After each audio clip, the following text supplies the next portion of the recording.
is built around people, service, products, and technology. These are the key to our present success and our future triumphs. At UMB, we're poised to make a difference not only with our customers, but also in the banking industry. We invite you to share in our future. Our future starts now with you.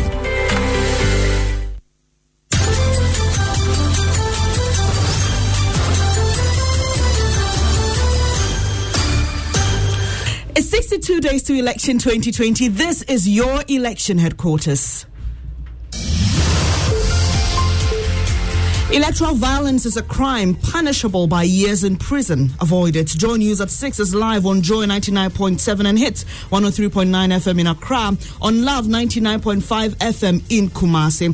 Other affiliates across Ghana, including Volta Premier Hall and worldwide at myjoyonline.com. Coming up, government says it's working to ensure Ghana gets off the European Union's list of countries blacklisted for money laundering and terrorism financing by the end of the year. We've got details. Also, President Akufo-Addo and other aspirants expected to file presidential nomination for the 2020 general elections. Today, we'll tell you what to expect. In business, Finance Ministry targets favorable market conditions and clearing special prosecutors' concerns before resuming a Japan IPO deal. We've got details later on the Joy Business Report. Also, Black Stars Vice Captain Thomas Partey completes multi-million-pound move from Atletico Madrid to English club Arsenal on transfer deadline Monday night. Arsenal have paid Thomas Partey's buyout clause at La Liga headquarters. The player has unilaterally terminated his contract with our club. They are effectively announcing that Thomas Partey has joined Arsenal from Atletico. We hear from George Addo Jr. on what this switch means for the player and Ghana.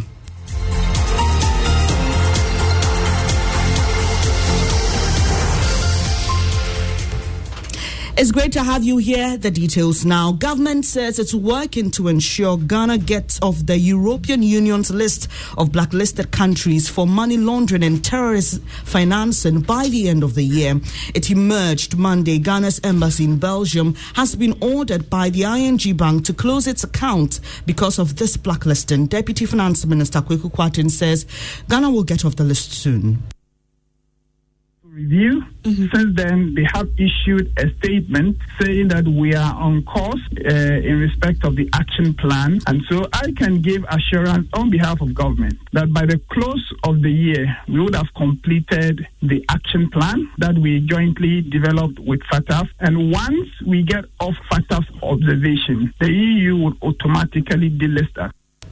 Meanwhile, Foreign Affairs Minister Shirley Ayoko-Botry says a bill will be passed by Parliament before the end of the year to improve Ghana's efforts at dealing with money laundering.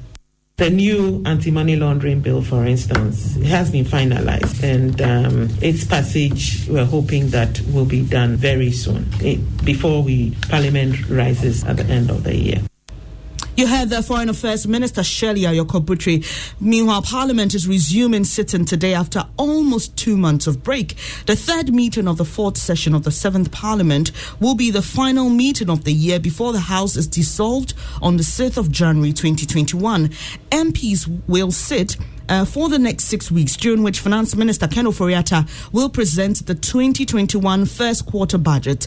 Minority Chief Whip Muntaka Mubarak tells Joy News they will summon the Electoral Commission boss, Jen Mensah, to brief MPs ahead of the 2020 elections. That one, you can be rest assured. I mean, when Parliament resumes, it is something that we are going to be pushing very hard for her to come and answer for her incompetence and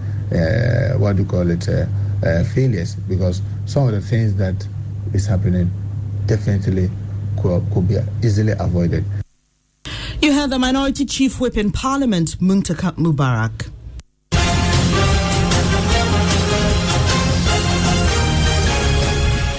This is your election headquarters, and President Akufo-Addo is set to file his presidential nomination for the 2020 elections today, October 6, 2020, at the Electoral Commission headquarters in Accra. Now, he's expected to file his nomination at 11 a.m. The EC in September opened nominations for parliamentary and presidential candidates, adding that the filled-out forms are to be submitted between October 5 and October 9. According to EC Chair Jen Mensah, presidential candidates wishing to contest contest the general election are required to pay a filing fee of 100,000 cedis, and parliamentary candidates will pay 10,000 cedis. The AC headquarters will be busy today. Deputy head of our political desk, Winston Amo, joins me with itinerary. Yes, so other presidential candidates are also expected to file their nominations today, and they include Ekuya Donko of the Ghana Freedom Party. Jacob Osei-Yeboah is an independent candidate, and Hassan Ayariga of the All People's Congress. So the president, we're told, will be submitting his nomination forms to the chairperson of the Electoral Commission, who is also the returning officer for the presidential elections. And the commission will receive filled out nomination forms from the candidates between the hours of 9 a.m. and 12 noon and 2 p.m. and 5 p.m. each day.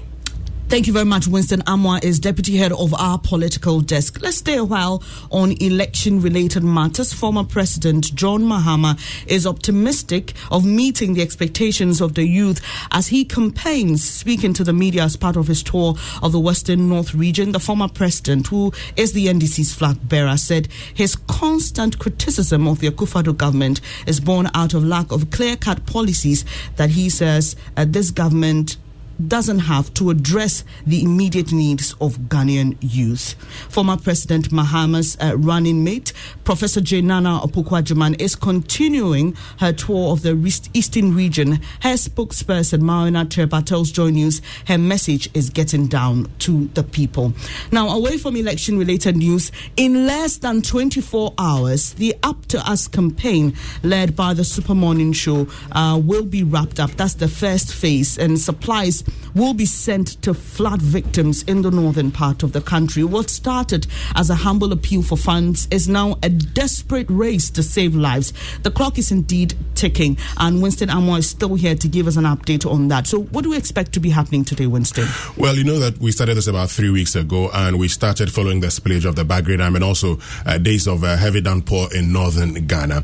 And so when we reached out to Ghana and said, look, let's come together and help our brothers and sisters up north, lots of people have accepted it. They've donated clothes, they've donated foodstuffs, food items. Some have also donated cash, and so we can't wait any longer. The people are still struggling. We've just been told of the situation at Gagbene and Banawa, so we decided to wrap it up, take these things that we have gotten to the people, because we believe that if we delay further, we'll be ensuring that those people who are struggling would continuously struggle and suffer. And so that's the reason why today we want to wrap it up and take everything we've gotten to the people tomorrow. So please, if you have any items, kindly donate them. You can come to our offices here at Kokumlemle. We'll gladly receive them. Now, Black Stars vice captain Thomas Partey will now play in the English Premier League after completing his transfer from Atletico Madrid to Arsenal Monday night. The £45 million transfer concludes what has been a long and busy summer transfer window. He'll be the second Ghanaian international to play for Arsenal after Quincy Owusu-Abeye, even though other players of Ghanaian extraction have featured for the Gunners. That includes striker Eddie Nketiah Partey. Now, Partey will immediately be on international duty as Ghana takes on Mali in a friendly encounter. So what does Partey's move mean for Ghana and the player himself? Here's Joy Sports' George Addo Jr., who co-hosted our transfer deadline show on Joy News with Gary L. Smith. Arsenal have paid Thomas Partey's buyout clause at La Liga headquarters. The player has unilaterally terminated his contract with our club. They are effectively announcing that Thomas Partey has joined Arsenal from Atletico Madrid. This is one of the big Ghanaian moves when it comes to a transfer window. Thomas Partey to Arsenal is absolutely great. Aside being a big financial boost in terms of how much he's going to be earning, he's definitely worth more thousands of pounds as we speak. It also really pushes him into the big time spotlight. Thomas Partey played 188 times for Atletico after joining the club in 2011, and it's also a big day for the National Science and Maths Quiz. There will be 3 contests for today in the semi-final stage of the quiz. Maxwell Agbagba is joining us on what's been planned. Hello, Maxwell. I can imagine a lot of excitement already. Yes, Dennis, a lot of excitement already. I've seen some old students of the competing schools already driving to the University of Ghana campus. Yesterday was supposed to be a resting day so that the semi-finals would continue today, but a lot of the participants really did not take any rest because they had to put in place final preparations, for the semi-final contest. A lot of them going into the study rooms to